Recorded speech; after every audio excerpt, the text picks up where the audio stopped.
Welcome to Islamic Life Coach School Podcast. Apply tools that you learn in this podcast and your life will be unrecognizably successful. Now your host, Dr. Kamal Akhtar.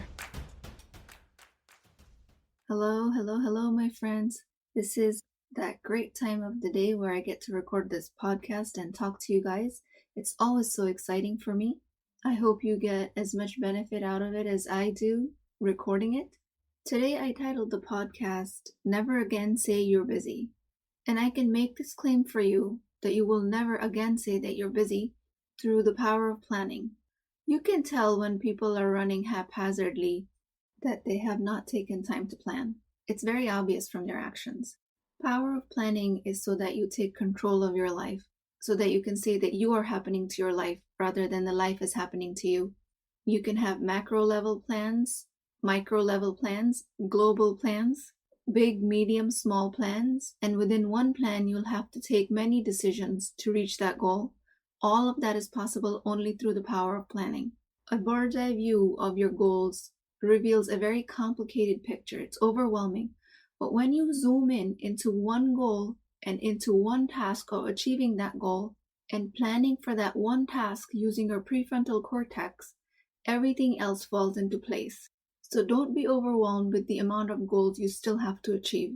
Trust me. Start small and be consistent. Break your goals down to daily, weekly, quarterly, yearly segments, and you can get anything in your life that you want. I can always tell by talking to a person about how likely they are to achieve their goals just by the amount of planning they've done. Meaning there's a very high probability that you'll reach your goals just by the amount of planning you've done. A lot of it is about mind management. If you don't really believe you can do it, you're never going to be able to do it. And mind management is described all in podcasts 1 through 6. Most of the time when we don't commit to a plan is because we're indulging in indecisions. Meaning first we have not narrowed down one goal that is most important to us, and then we have not narrowed down all the decisions around that one goal. Indecisions are extremely draining. Indecisions are always asking us to indulge in obstacles. The way I define indulgence here is kind of like you indulging in ice cream, but instead you're indulging in indecisions. You're doing too much of it, and the end result is not beneficial. Kind of like indulging in Netflix. If you find yourself only thinking about the obstacles around a goal, then you might want to check out a book called Rethinking Positive Thinking by Gabrielle Oettingen. She describes a very powerful concept in that book called WOOP. That's WOOP. Stands for Wish, Outcome, Obstacle, and Plan. But if you don't want to read the entire book, I could just give you the breakdown right here, which is what I do best. So in this book, she describes visualizing a wish, which is your goal, imagining the outcome, and then imagining the obstacle you perceive might stand in your way, and then to plan around that obstacle. It's very much in line with what I'm trying to say here, which is don't indulge in indecision just because you see an obstacle in your way. Don't loop in indecisions. It is overwhelming and extremely energy draining. Give yourself a gift of decision. Gain energy. Preserve time. Those are very valuable assets. Which decision are you going to make, you ask? Well, whatever decision you make is going to be the right one because that's the one you made. You're thinking only if it was that easy, but it really is. The longer you indulge in indecision, the more remote your goal is going to seem, and the more you're going to continue to believe that you can never get there. It's a self-fulfilling prophecy. You can break this cycle with the power of just one decision: scheduling, planning, and following through to that schedule. It really is that easy. Now, if the schedule feels restricting to you, it's because you didn't schedule in the activities you actually love. You have nothing to look forward to. Plan a perfect day and live your life from that day. Do this exercise just to reveal to yourself the power of scheduling. I'm not saying you plan a perfect day and never go to work again. What I am saying is if you schedule out of the pressure of obligation, of course you're going to hate your schedule. Let's take an example. If you have to do laundry and you're not looking forward to that, chances are you're coming from an obligation sense. It will be exhausting. Obligation is the worst form of motivation. You will always be run down from it. I watched a TikTok video the other day and a coach named Tori Gordon. She talks about a concept called shooting all over yourself. Yes, I said shooting, which is a verb, or at least how she describes it, which I have previously alluded to as should be thoughts. Meaning, if you are only in should be thoughts, then you're going to feel exhausted and unmotivated all the time. And not only that, it will also keep you from figuring out what it is that you actually want to do. If you still have your doubts about that and you haven't figured out what are your should be thoughts, then head over to IslamicLifeCoachSchool.com and I'll send you a workbook that I've created that will help you identify your should be thoughts and separate them from your important goals. This is a very key factor in self-discovery. So, what do I mean by a sense of obligation? It basically means that if you're doing something because you feel obligated to do so, the motivation is coming from outside of you. The key is to internalize that motivation. How do you internalize motivation to do laundry, you ask? Should you be doing laundry because no one else will and the family needs clean clothes? You feel obligated. It is still a should be thought. The motivation is external. And after doing laundry about 304 times, you're going to feel run down and you're not going to want to do it anymore, no matter how strong your external motivation was. It will be something you eventually resent, and it is not a good outcome. Your mental health is much more important than that. So, how do you internalize the motivation for mundane tasks like doing laundry? And if somebody tells you they have tips and tricks to be able to answer that question, they are straight up lying to you. There is no such thing as quick fixes. And I'm going to go back to first you have to figure out what it is that's important to you and only work towards that. After you've figured all of that out, and it just happens to be that one of your important goals is your family's health, then internalizing doing laundry for their hygiene and health is not going to be difficult. Remember, all big goals have tiny goals within them, and you have to make many small decisions within those goals. Now, maybe this way you would have found an internal motivation for your should be doing laundry thought. Another way of saying this is I read in an article on the internet, and it was very powerful to me. I don't recall the original article or the author, but it basically said that don't think of it as you have to do laundry. Think of it as you get to do laundry. Ties back to the idea of gratitude, which is emphasized so heavily in Islam. Don't think you have to drop kids to school. Think you get to drop kids to school. Don't think you have to prepare meals. Think you get to prepare meals. And here I will refer you back to the formula. CTFAR. Just change the T line in the formula and your result will be entirely different. From the thoughts, I have to do such and such, you can think, I get to do such and such, based on gratitude. And all you have to do is a daily practice of thought output and running the formula from the beginning to the end on one of the should be thoughts. Again, you can find that worksheet at IslamicLifeCoachSchool.com. If you keep changing one thought at a time, the whole narrative will become internal eventually.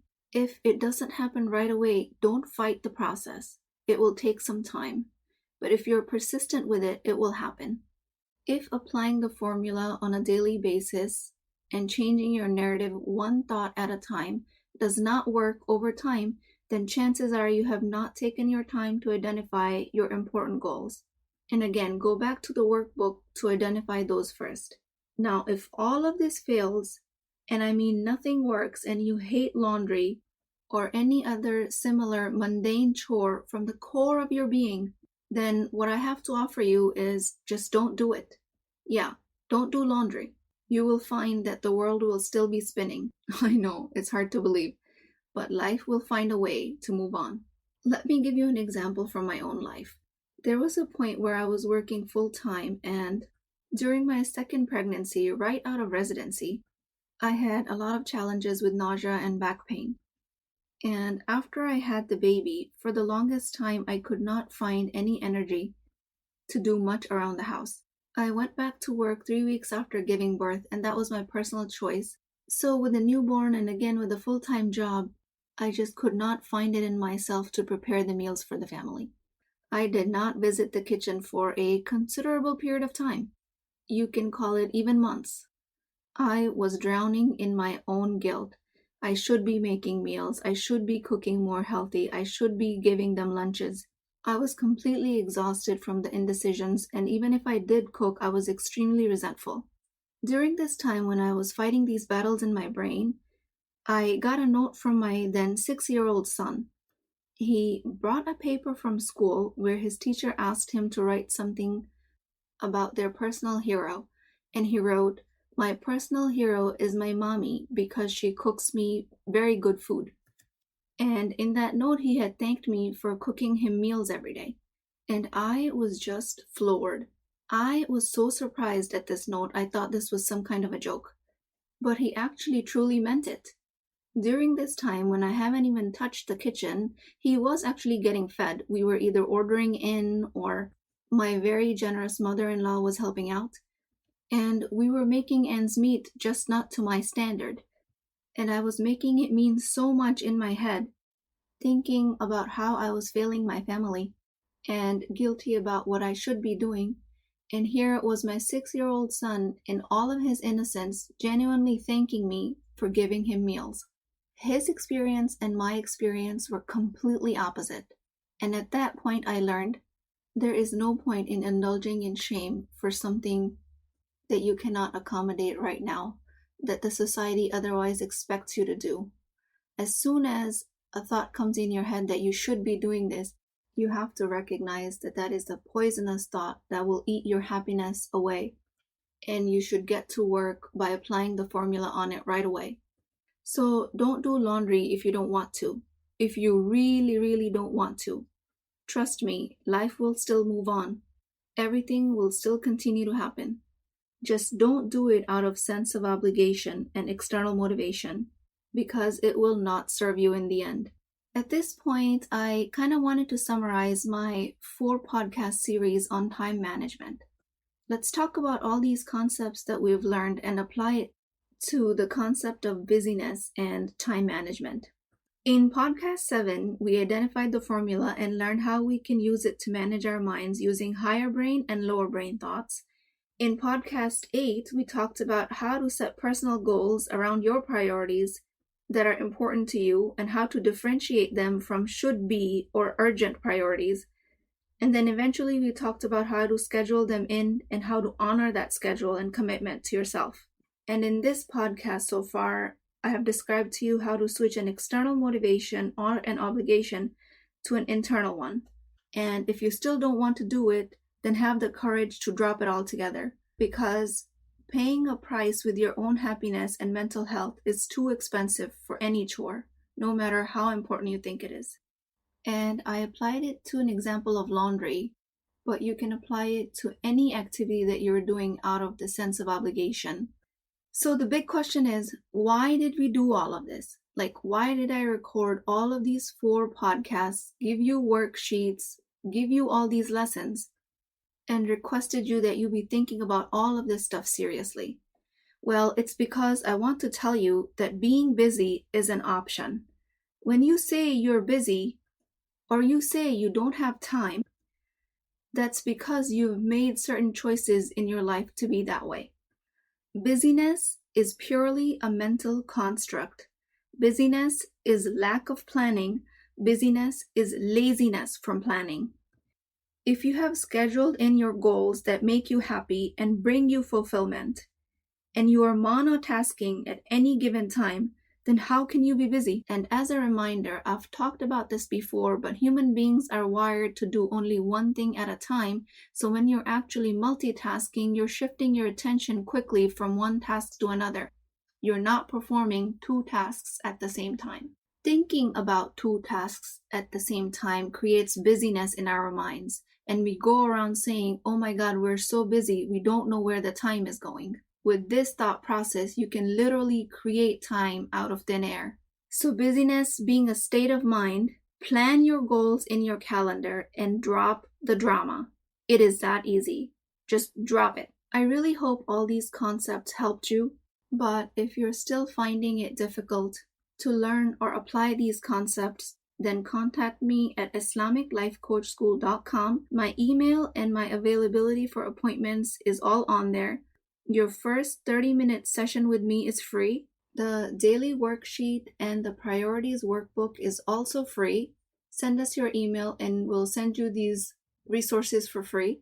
But I am offering a course titled Gain 20 Hours from Your Week in 2 months without giving up any of your current obligations. I've designed this course for people who want to create massive results, for high-functioning individuals that want to take their life to another level. I will be enrolling the first 10 participants for free, in which we will create a life of your dreams over 2 months with all the time that you can imagine to do with as you please. That sounds pretty amazing. What will you do if you had 20 extra hours in your week and you knew you could get there by working with me for 2 months? Imagine how much more extra time with your kids can you spend, how much more money you can create on those extra 20 hours.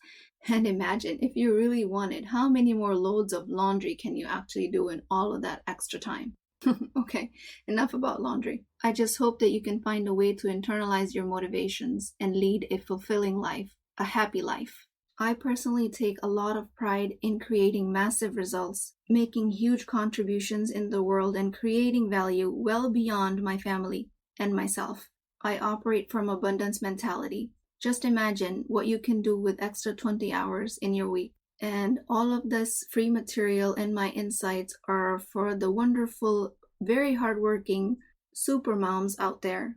You guys are my heroes. I want to eliminate all the suffering from our lives because I am you, I was you, I had all the struggles that you're facing now, and so much more. Everything is possible for us, so much more further than what our brain allows us to see. And with that, I pray that Allah subhanahu wa ta'ala gives us the motivation to find our best selves, to give us the courage to stand against our own humanity and conquer it with the higher brain and the intelligence that He's granted us, to claim the level of respect that He has granted women in His religion, in this world, by managing our minds and creating so much value through the power of our minds that the rest of humanity will just be in awe of us.